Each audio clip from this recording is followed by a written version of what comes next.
మనకి ఇంగ్లాండ్ సిరీస్లో చూసుకుంటే ప్రతి ఒక్క యంగ్స్టర్ ముందు కూడా ఒక్కొక్క రికార్డు వెయిట్ చేస్తూనే ఉంది. అయితే ఆల్రెడీ మనం శుభ్మన్ గిల్ గురించి అతను ముందు ఏమేమి రికార్డులు వెయిట్ చేస్తున్నాయి అనే దాని గురించి ఆల్రెడీ మాట్లాడేసాం. కానీ ఇప్పుడు వచ్చేసరికి రిషబ్ పంత్ ముందు కూడా ఒక రికార్డ్ వెయిట్ చేస్తుంది. ఆ రికార్డ్ ఏంటంటే మనకి ఇండియన్ టెస్ట్ క్రికెట్ చరిత్రలో అత్యధిక సిక్స్లు బాదిన ప్లేయర్ ఎవరైనా ఉన్నారా అంటే మనకి ఫస్ట్ గుర్తు వచ్చేది వీరేంద్ర సెహ్వాగ్. ఎందుకంటే సెహ్వాగ్ ఇప్పటి వరకు 103 టెస్ట్ మ్యాచెస్ ఆడితే దాంట్లో ఏకంగా 96 బాది ఫస్ట్ ప్లేస్లో అయితే ఉన్నాడు అనమాట. సో మరి దాని తర్వాత ఆ దరిదాపులో ఎవరైనా వచ్చారా అంటే మనకు రోహిత్ శర్మనే కనిపిస్తాడు.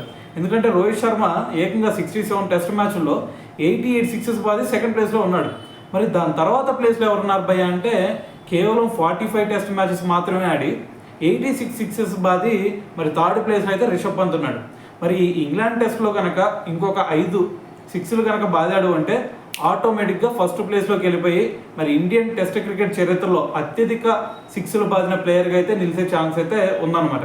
అయితే మరి ఓవరాల్గా ఏ ప్లేస్లో ఉన్నాడు రిషబ్ పంత్ అంటే ప్రజెంట్ చూసుకుంటే 12th పొజిషన్లో ఉన్నాడు. మరి ఇంకొక 5 సిక్స్లు బాదాడు అంటే 7th ప్లేస్కి అయితే వెళ్ళే ఛాన్స్ ఉంది. సో మరి ఫస్ట్ ప్లేస్లో ఎవరున్నారు భయ్య అంటే మనకి ఫస్ట్ ప్లేస్లో చూసుకుంటే బెన్ స్టోక్స్ అయితే ఉన్నాడు అనమాట. సో మరి ఇదే కనుక కంటిన్యూ అయిందంటే ఇదే ఫామ్ కనుక కంటిన్యూ అయిందంటే ఫ్యూచర్లో ఖచ్చితంగా బెన్ స్టోక్స్ రికార్డ్ని కూడా బ్రేక్ చేసే ఛాన్స్ కూడా ఉంది.